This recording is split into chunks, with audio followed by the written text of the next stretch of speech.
ने बाघांबर लपेट रखा है ना। अच्छा, ये बाघांबर बाघ की खाल, बाघांबर शेर है ना।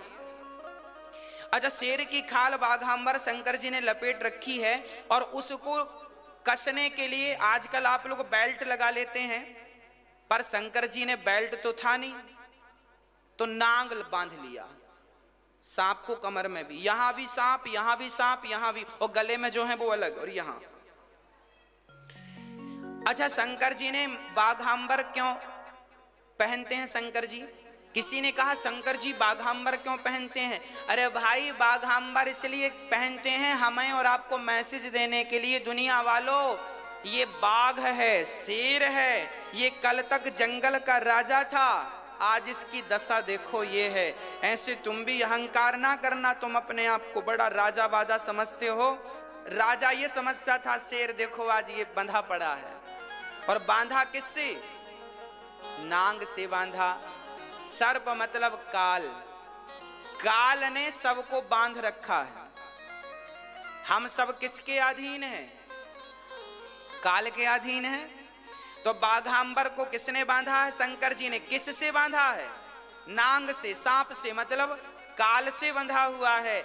आप भी काल से बंधे हैं और मैं भी काल से बंधा हूं। पुरुष बली नहीं होत है, काल मतलब समय, समय मतलब काल। पुरुष बली नहीं होत है, समय होत बलवान। भीलन गोपी लूट लई, वही अर्जुन वही वान। समय समय पर होत है समय समय की बात।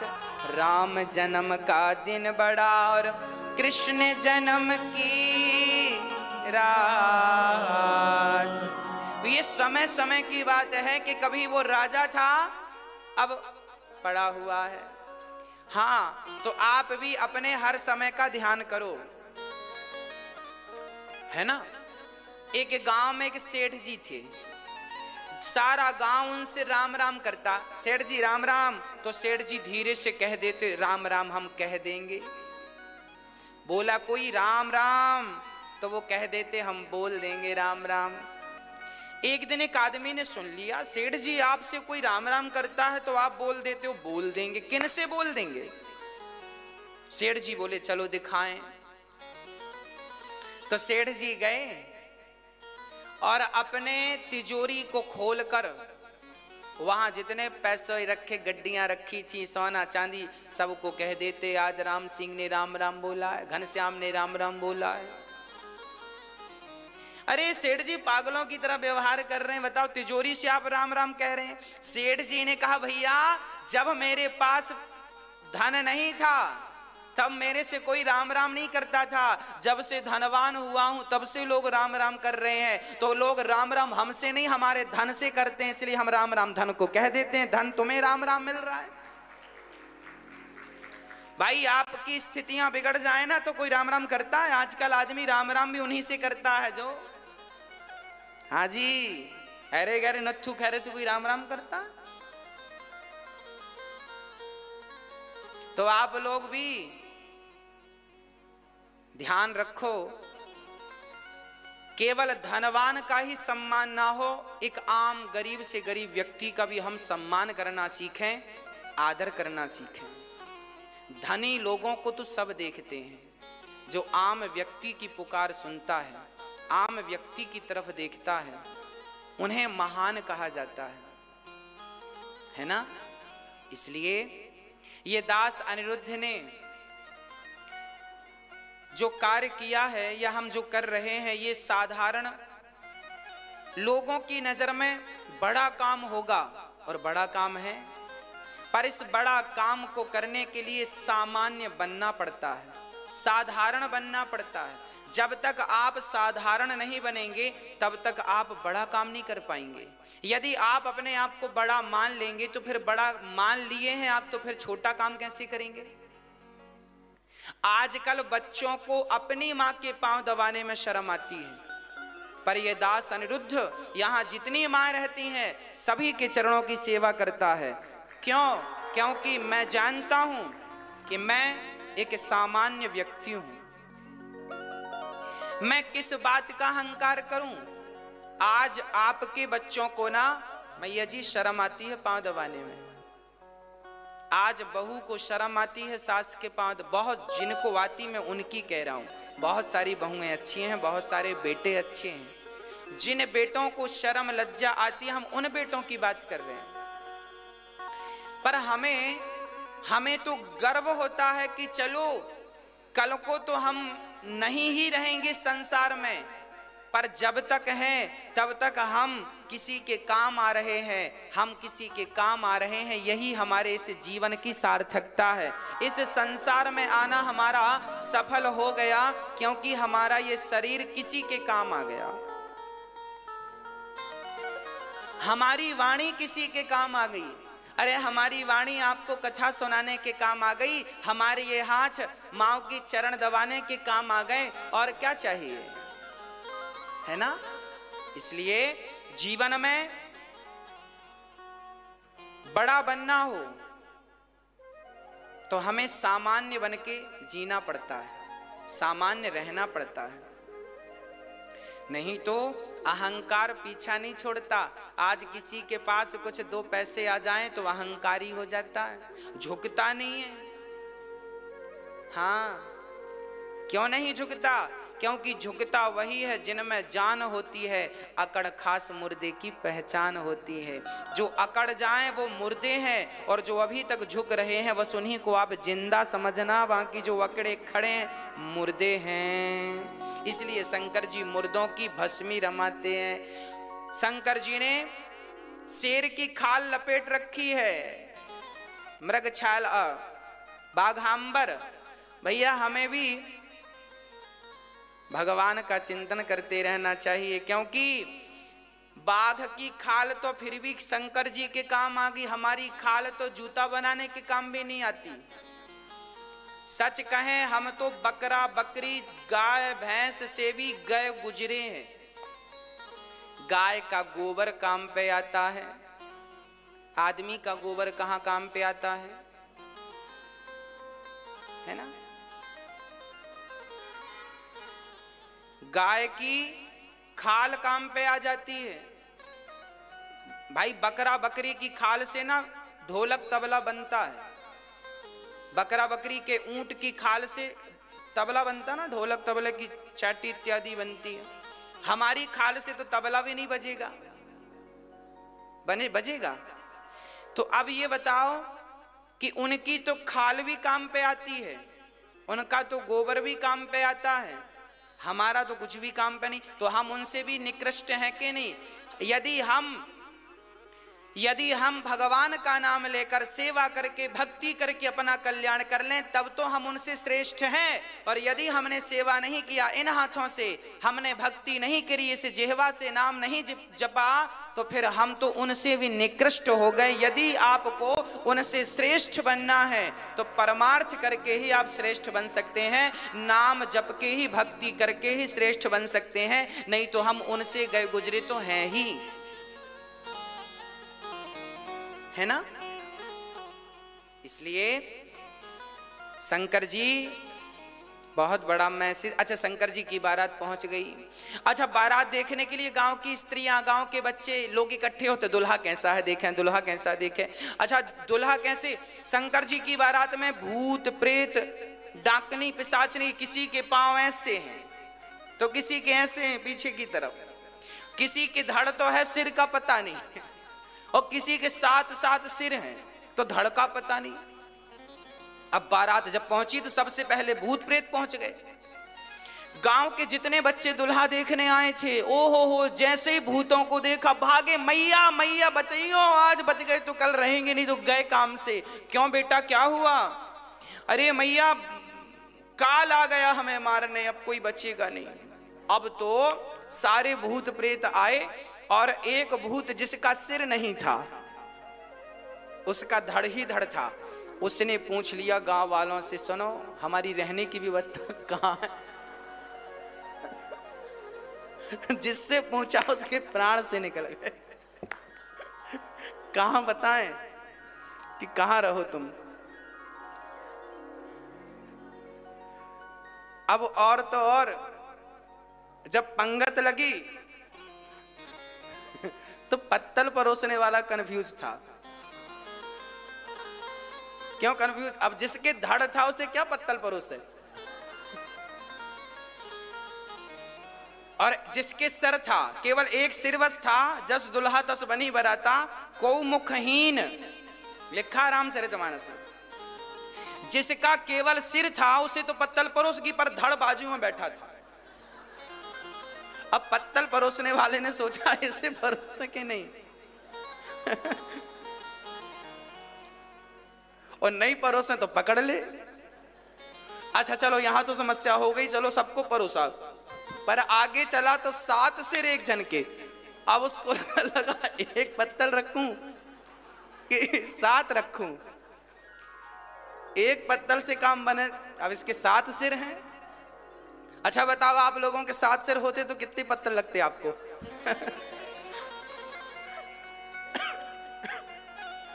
7 पत्तल रखी उसने।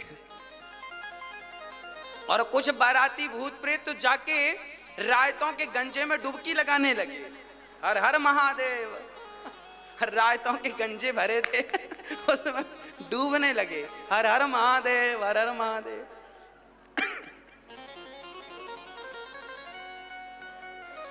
ऐसी बारात जब माता पार्वती की मां ने देखा कि दुल्हा ऐसा है, कान में अच्छा बारात मंडप के नीचे जब शंकर जी गए शादी तो नाउंदाई आ गई, बोले नेंग दो। नेंग मांगते हैं ना, नेंग, हाँ नेंग। जब मांगा शंकर जी से कहा भोलेनाथ नेंग दो, शंकर जी ने कहा अपने कान का निकाल के सांप फेंक दिया। ले डरी भागी, दोबारा उसने मांगा नहीं, मांगा ही नहीं, भागी वो। अब क्या मांगे? उसको लगा कि अब दोबारा मांगे तो सिर वाला आएगा बड़ा वाला। अब तो भाग गई वो। और पार्वती की मां बोली मैं तो विवाह ही नहीं करूंगी, अपनी छोरी की जिंदगी बर्बाद करूंगी, ऐसी दुल्हा।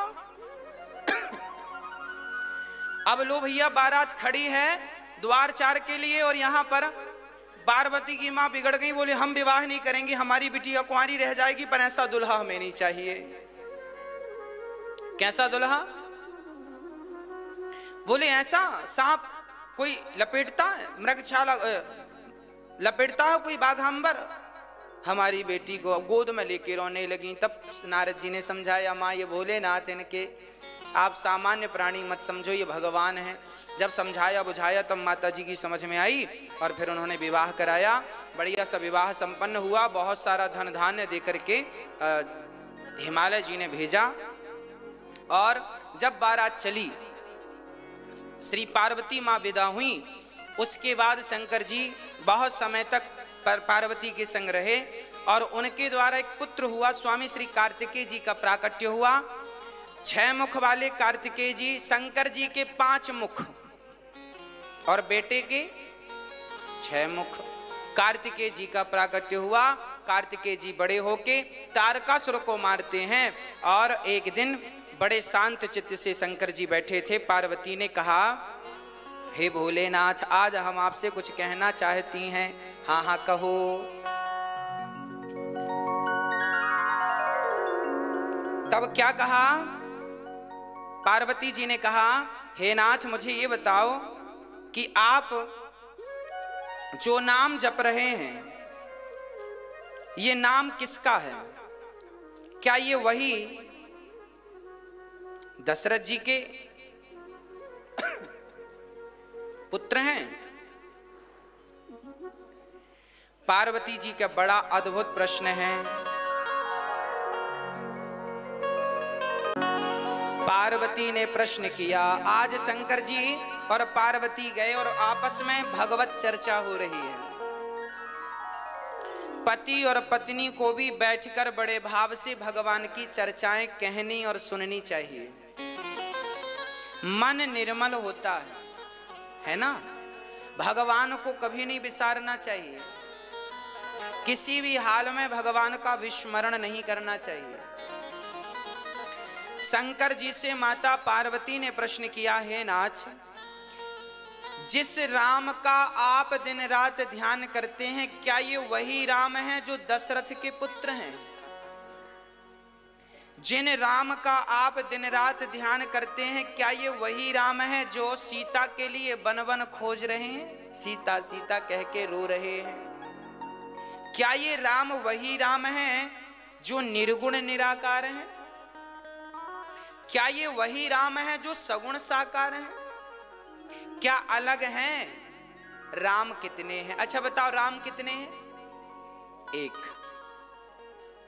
हमारे भारत में कोई पंथ है, मुझे बहुत ज्यादा जानकारी नहीं है, उन लोग कहते हैं राम 4 हैं, 3 या 4 कहते हैं।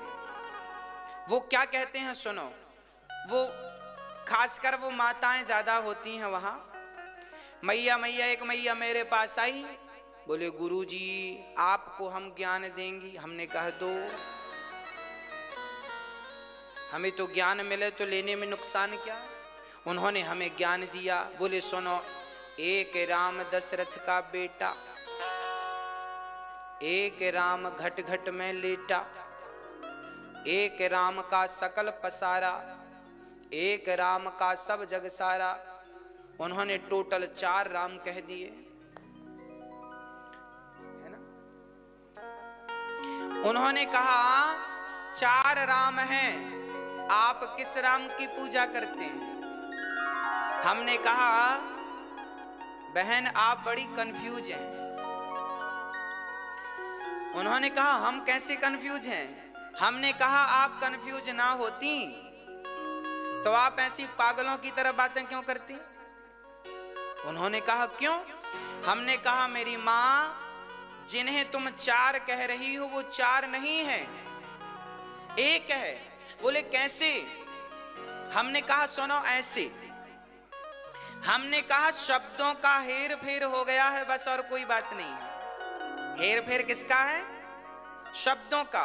कैसा हेर फेर है? हमने कहा सुनो, आपने कहा एक राम दशरथ का बेटा, एक राम घट घट में लेटा, एक राम का सकल पसारा, एक राम का सब जग सारा। हमने कहा इसे ऐसे मत कहो, इसे ऐसे कहो, वही राम दशरथ का बेटा, वही राम घट घट में लेटा, उसी राम का सकल पसारा, उसी राम का सब जग सारा। अभी इनके हिसाब से 4 हो रहे थे, हमारे हिसाब से कितना हुआ? इनकी गणित कमजोर है, हिसाब किताब करना नहीं आता। अरे राम 4 नहीं है मेरी मां, राम तो 1 है, आपका गणित कमजोर है। वही राम दशरथ का बेटा, वही राम घट घट में लेटा, वह राम ही निर्गुण निराकार है, वह राम ही सगुण साकार है, वह राम ही नारायण है। फिर प्रश्न खड़ा हुआ कि कैसे? तब शंकर जी ने पार्वती का प्रश्न सुनकर बड़े गदगदवास, देवी आपने तो हमारे ऊपर बड़ा उपकार कर दिया। उपकार किस बात का? बोले इसी बहाने अब हमें कथा सुनाने का मौका मिलेगा। सुनो, प्रणाम करते हैं राम जी। राम को प्रणाम करके शंकर जी कहते हैं मंगल भवन आ मंगलहारी, द्रवं सुदशरथ अजीर बिहारी। करि प्रणाम राम ही त्रिपुरारी, हरसि सुधा सम गिरा उचारी। धन्य धन्य गिरिराज कुमारी, तुम समान नहीं को उपकार, तुम्हारे जैसा मुझ पर उपकार करने वाला को। देखिए, जब कोई भगवान की कथा पूछता है भगवान के बारे में, जैसे आपने हमसे भगवान के बारे में पूछा तो आपने अपना उपकार तो किया, पर हमसे भगवान के बारे में पूछकर आपने हमारा भी उपकार कर दिया। ये बड़ी बात है।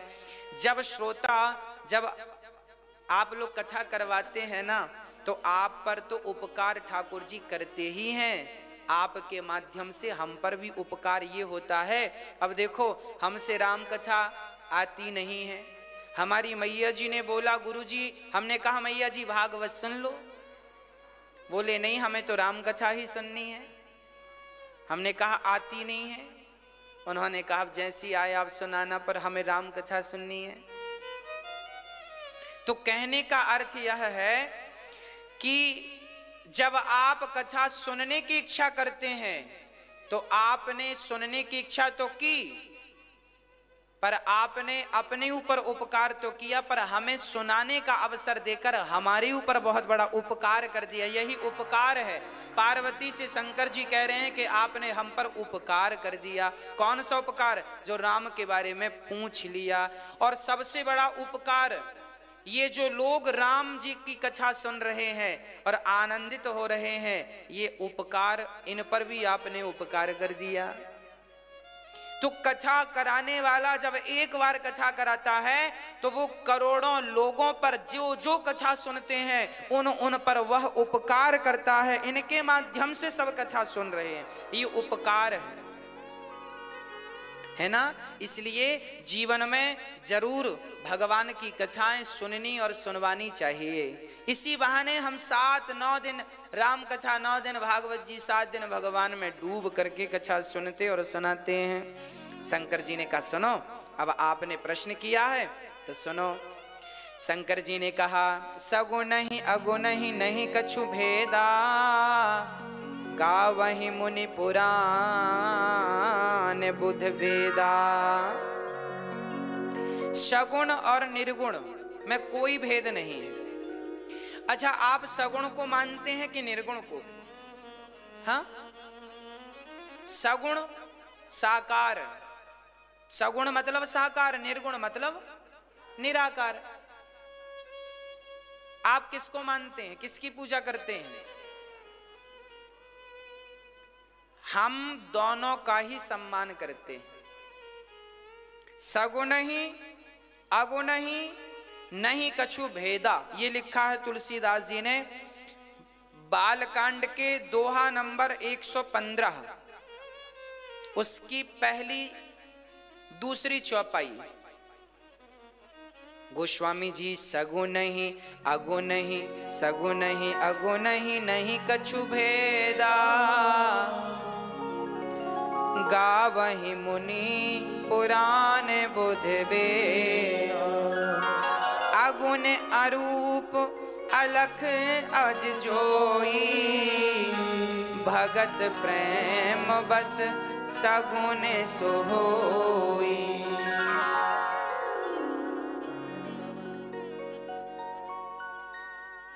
सगुण ही अगुण ही, कितनी बढ़िया बात है। ना तो साकार की आलोचना करो, ना तो निराकार की आलोचना करो, दोनों ही वंदनीय। नाम पकड़ लो बस, राम नाम कृष्ण नाम, है ना। देखिए, पानी निराकार है, भगवान का एक नाम है नीराकार। नीर मतलब पानी, भगवान नीराकार है। भगवान किसके आकार हैं? नीर आकार, नीराकार। नीर मतलब पानी, भगवान पानी के आकार के हैं। जल ही जीवन है, अर्थात जल ही ईश्वर है। नीराकार परमात्मा गिलास भर पानी में भी विद्यमान है। पानी ना हो तो हम मर जाएं, हाँ या ना। तो पानी ही तो प्राणदायक है, तो पानी ही तो प्राण है। पानी ना हो तो खत्म। लोग कहते हैं शरीर में भगवान कहाँ है? अरे शरीर के जिस अंग में जहां जहां पानी है वहां वहां परमात्मा है, ईश्वर निराकार है, निराकार है। शरीर में पानी की मात्रा ज्यादा होती है, ईश्वर की मात्रा ज्यादा है। चलिए, पानी निराकार होता है। पानी को फ्रिज में रख दो गिलास में भर के तो पानी बर्फ बन जाता है। पानी बर्फ तो बनता है, पर आकार किसका होता है? पानी का। क्योंकि पानी का अपना कोई आकार नहीं है। गिलास का आकार लेकर पानी लंबा गिलास की तरह हो जाता। बर्फ बन गया ना तो गिलास का आकार। पानी का कोई आकार नहीं है। वो तो फ्रिज में पानी कटोरी में रखोगी तो कटोरी का आकार होगा, गिलास में रखोगी तो गिलास का। उसी प्रकार परमात्मा निराकार तो है, पर वह परमात्मा जब भक्तों के प्रेम की फ्रिज में, भक्ति की फ्रिज में प्रवेश करता है तो वही निराकार। भक्तों के लिए जैसे पानी फ्रिज के कारण बर्फ बन गया, उसी कारण वह निर्गुण परमात्मा, निराकार परमात्मा भक्तों के कारण वह सगुण साकार बन गया। परमात्मा सगुण बन गया, राम और कृष्ण बन गए। अब देखिए आगे, कोई यह कहे कि मैं सगुण को नहीं मानता, साकार। कई लोग ना मूर्ति पूजा का विरोध करते हैं। मूर्ति पूजा क्यों करते हो? मूर्ति पूजा क्यों करते हो? अरे भाई पागल मत बनो। मूर्ति पूजा जरूरी है। अब आप कहेंगे कैसे जरूरी है? भगवान तो निराकार है, निराकार है, सर्वत्र है, हरिव्यापक सर्वत्र, फिर मूर्ति की क्या जरूरत है? भाई जब भगवान सब जगह है तो मूर्ति की क्या जरूरत है? बताओ, बात सही है कि नहीं? मैया, ओ मेरी माँ, समझ में आ रहा है? जब भगवान सर्वत्र है तो फिर मूर्ति पूजा की क्या जरूरत है? एक आदमी की गाड़ी पंचर हो गई तो उसने पूछा, भैया हवा कहाँ मिलेगी? सामने वाला बड़ा ज्ञानी था, बोले हवा देखो ये निकल रही हवा, ये हवा। फूंक दिया उसने उसकी तरफ। बोले लगी हवा? हाँ लगी। बोले ये हवा। तब तक हवा चलने लगी। बोले देखो ये हवा, ये हवा। और सुनो, तुम्हारे भीतर तुम श्वास ले रहे हो, ऑक्सीजन लेके कार्बन डाइऑक्साइड छोड़ रहे हो, ये क्या है? तुम पूछ रहे हो हवा। हवा तो तुम्हारे भीतर है, बाहर है, हमारे सब। अब गाड़ी वाले ने कहा, भैया उपदेश मत करो, गाड़ी पंचर हो गई है, हवा कहाँ मिलेगी? उसने कहा हमें नहीं पता, हमें तो इसी हवा के बारे में पता, आगे जाओ। दूसरे से कहा, भैया हवा कहाँ मिलेगी? वो भी ज्ञानी। हवा पूछते हो? हवा तो सर्वत्र। उसने भी फूंक दिया मुंह में, ले हवा। अब बताओ, क्या हवा के इस ज्ञान से गाड़ी का पंचर ठीक हो जाएगा? भाई हवा तो सर्वत्र है, सबको बोध है, ज्ञान है। हवा तो सब जगह है, पर वह हवा जो निराकार, हवा का कोई आकार नहीं है, हवा निराकार है। पर वह निराकार हवा जब एक साकार मशीन में प्रवेश करती है, मशीन साकार है, जिससे आप हवा भरते हैं वो मशीन साकार है ना, लंबी है। उस साकार मशीन में जब वो हवा जाती है और पाइप के माध्यम से फिर वो ट्यूब में जाती है, तब पंचर बना करके हवा भरते हैं तो गाड़ी चलती है। वह निराकार तो है हवा, पर जब तक साकार मशीन में ना पहुंचे तब तक उस हवा से आपका पंचर ठीक होने वाला। हाँ जी, उसी प्रकार परमात्मा निराकार तो है, पर वह निराकार परमात्मा जब तक मूर्ति बनकर आपके सामने नहीं आएगा तब तक भटकते हुए मन को शांति नहीं मिलेगी। अरे मन भटक रहा है, कहाँ जाकर टिकेगा? कम से कम मूर्ति का सहारा है, इसमें बिहारी जी के चरण सहारा है, कम से कम मन को ठहरने का एक आश्रय तो मिला। कहते हैं ना, डूबते को तिनके का सहारा। उसी प्रकार मन तो संसार में भटक रहा है, किसे पकड़ेगा? इसीलिए जगन्नाथ जी बैठे हैं, बिहारी जी बैठे हैं, राम जी बैठे हैं, आओ मेरे चरण पकड़ के भवसागर को पार कर लो। मैं निराकार तो हूं, पर तुम जैसे पतितों को पावन करने के लिए साकार रूप में विद्यमान हूं। अच्छा एक बात बताओ मैया जी, जिस बच्चे ने अपनी माँ को, चलो आप आपकी बात करूं, आपसे मैं कहूं चलो अपनी माँ का ध्यान करो, आपकी माँ की आंख कैसी है, गाल कैसे है, मुंह कैसा है, जरा देखो, भाव से देखो, जरा इमेजिन करो माँ का चित्र कैसा है। आप जरा देखो माँ की शक्ल सामने आई कि नहीं, हाँ या ना। आप अपनी माँ का चिंतन करो, माँ कैसी है। मेरी माँ की शक्ल मेरे सामने आ गई, आपकी माँ की भी आ गई होगी। आप अपने बेटे को देखो, बेटे की शक्ल सामने आ जाएगी, क्योंकि बेटे को देखा है, क्योंकि माँ को देखा है, इसलिए सामने आ गई। अब जिस बच्चे ने अपनी माँ को देखा ही नहीं, पैदा होती माँ मर गई, उस बच्चे से जिसने कभी माँ की तस्वीर भी नहीं देखी, उस बच्चे से कहा जाए कि तुम जरा आंख बंद करके माँ की तस्वीर बनाओ, इमेजिन करो, भाव बनाओ कि माँ की आंख, नाक, गाल कैसे हैं, तो बना पाएगा? क्यों नहीं बनाएगा? क्योंकि उसने कभी माँ को, अरे भाई जब तक माँ को देखोगे नहीं तब तक माँ के जाने के बाद, अब तो आपकी माँ चली गई भगवान के घर, फिर भी आपको माँ का स्वरूप याद है कि नहीं, आंखों के सामने आ जाता है कि नहीं? देखा था तो आता है, देखा नहीं होता तो क्या आता। इसी तरह जब आप परमात्मा को देखेंगे मूर्ति में, बिहारी जी के रूप में, जगन्नाथ जी के रूप में, तो वह मूर्ति के रूप में जब देखेंगे तो वह सगुण साकार से ही, तो जब आप अपने, अब जैसे आप वृंदावन आए तो बिहारी जी को देख लिया, फिर आप घर चले गए तो घर पे तो आप क्या करेंगे, फिर जो वृंदावन आके 2 मिनट बिहारी जी को देखा है ना, वही छवि का चिंतन घर में बैठ के करो। उसी रूप का, ऐसे बिहारी जी थे, हम ऐसे देख रहे थे, उनके आंखें ऐसी थी, बाल ऐसे थे, गाल ऐसे थे, हाँ जगन्नाथ जी के हाथ ऐसे थे, मुंह ऐसा था, नाक ऐसी थी। तो जब तक साकार को नहीं देखेंगे तब तक साकार, फिर वो ना रहे तो भी आप निराकार में खो जाएंगे। साकार को देखेंगे तो निराकार तक पहुंचेंगे, साकार को देखा ही नहीं तो निराकार तक पहुंचेंगे कैसे, ये तो बताओ, हाँ या ना। इसलिए निराकार तक पहुंचना है तो पहले हमें साकार का सहारा लेना ही पड़ेगा। एक सज्जन ने कहा भगवान सब जगह है तो मूर्ति पूजा करने की क्या जरूरत है। हमने कहा भाई हवा सब जगह है, परंतु जब आपको गर्मी लगती है, लू चलती है गर्मियों में, तो आप कूलर के सामने, एसी के सामने, पंखे के नीचे बैठते हैं कि नहीं? भाई गेट के बाहर भी हवा है, गेट के बाहर भी हवा है और गेट के भीतर एसी की हवा है, तो बाहर की हवा ज्यादा अच्छी लगेगी कि कूलर की हवा अच्छी लगेगी? बोलो।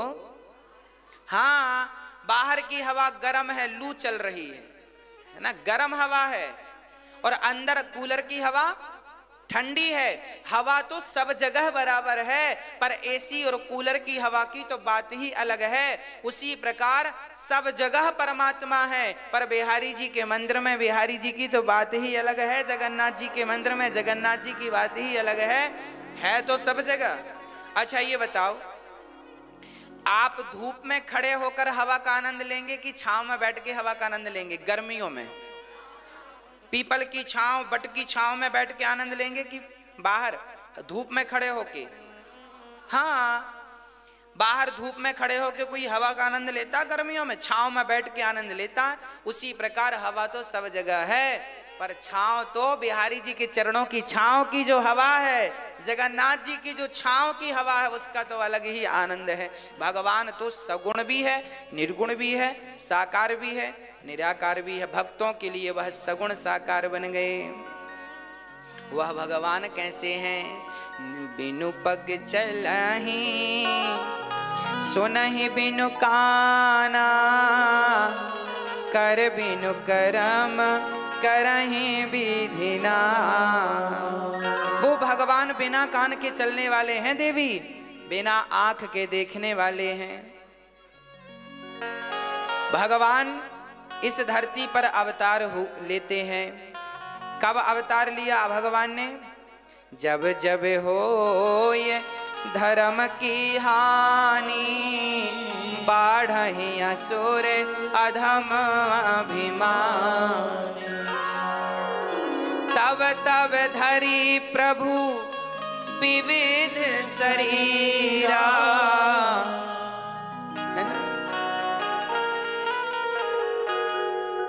हरहि कृपा निधि साजन पीरा। जब जब इस धरती पर परित्राणाय साधूनां विनाशाय च दुष्कृतां धर्म संस्थापनार्थाय संभवामि युगे युगे। क्या हुआ? भगवान बिना कान के सुनते हैं। ये राम जो है ना, यह भगवान नारायण ही राम है। ये बिना कान के सुनने की ताकत रखते हैं। अच्छा, बिना कान के कोई सुनता है? भगवान ने कब सुनी बिना कान के? बताओ, आप बताओ, कहां सुने, कब सुने? हमने बहुत पहले कक्षा में आपको एक बार इसकी बात बताई थी, इस चौपाई कर। बताओ, भगवान बिना कान के कहां सुने? द्रौपदी की बात। कहां जा छिपे हो प्यारे कन्हैया, यहाँ लाज मेरी लुटी जा रही है। कहाँ जा छिपे। जब द्रौपदी ने भरी सभा में पुकारा, गोविंद कहाँ हो प्रभु बचाओ। जब द्रौपदी की साड़ी खिंची तब भगवान द्वारिका में थे। द्वारिका बहुत दूर थी हस्तिनापुर से। फोन का भी जमाना नहीं था, पर भगवान बिनु पग चलहि सुनहि बिनु काना। बिना पांव के चलते हैं, बिना कान के सुन लेते हैं। इसलिए आपसे प्रार्थना है, भगवान ये मत कहा करो कि हमारी बात कोई सुन नहीं रहा है। भगवान सब सुनते हैं। कमरे में आप जो बातें करते हो ना, वो भी भगवान सुनते हैं। शंकर जी कहते हैं, देवी सुनो, भगवान राम ने अवतार, अब पार्वती ने कहा कि फिर वो भगवान निर्गुण निराकार को राम बन के आने की क्या जरूरत पड़ी? वो भगवान राम क्यों बन के आए? तब सुने, बोले राम जन्म के हेतु अनेका, एक ते अधिक एक ते एका। एक से बढ़कर एक चरित्र है। जन्म एक दुई कहूँ बखानी, सावधान सुनो सुमति भवा। अब सावधान कर रहे हैं, सुनो। अब मैं कथा सुना रहा हूँ। द्वारपाल हरि के प्रिय दो, जय और विजय जान सबको। विप्र श्राप ते दूनों भाई, तामस असुर देह तीन पाई। विजयी समर वीर विख्याता, धरि बरा है बपू एक निपाता। सुनो, एक बार संत लोग भगवान नारायण का दर्शन करने गए सनकादि।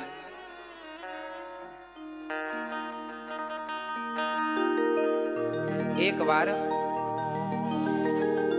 बार भगवान जय और विजय सनकादि, जय विजय भगवान नारायण के पार्षद थे, द्वारपाल। एक दिन सनकादि गए तो द्वारपालों ने रोक दिया, अंदर मत जाइएगा। जब अंदर जाने से रोका तो सनकादियों ने श्राप दे दिया, ब्राह्मणों को भगवान का दर्शन करने से रोक रहे हो, जाओ राक्षस हो जाओ, 3 जन्मों तक राक्षस बनोगे। तब भगवान नारायण प्रकट हो गए, प्रभु क्या हुआ? देखो आपका द्वारपाल हमें रोक रहा है। अच्छा, मालिक से ज्यादा ना उसका द्वारपाल एटीट्यूड में रहता है। ये आज की बात नहीं है, पहले की बात है। ज्यादा एटीट्यूड में। प्रधानमंत्री के ड्राइवर को कोई देख ले, प्रधानमंत्री जी इतने अहंकार में नहीं है जितना उनसे जा, मैं तो प्रधानमंत्री का ड्राइवर हूं। ऐसे ही भगवान नारायण की ये जय और विजय ये बिल्कुल किसी को जाने ही नहीं देते थे भगवान से मिलने। तब संतों ने श्राप दे दिया, जाओ 3 जन्म तक राक्षस बनोगे। दुष्टो, भगवान से मिलने के लिए रोकते हो, जाओ। भगवान प्रकट हो गए। क्या हुआ, जब बाहर झगड़ा सुना तो भगवान आ गए भीतर से। सनकादियों ने कहा, महाराज आपका दर्शन करने से ये रोक रहे थे, हमने श्राप दे। जय विजय रोने लगे, हे भगवान आपसे दूर होना पड़ेगा, श्राप मिल गया। भगवान बोले, चिंता ना करो, यदि हमारे कारण तुम्हें श्राप मिला है, भाई तुम द्वारपाल तो हमारे ही हो, तो जाओ तुम 3 बार अवतार लोगे, हम 4 बार अवतार लेंगे तुम्हें मारने के लिए।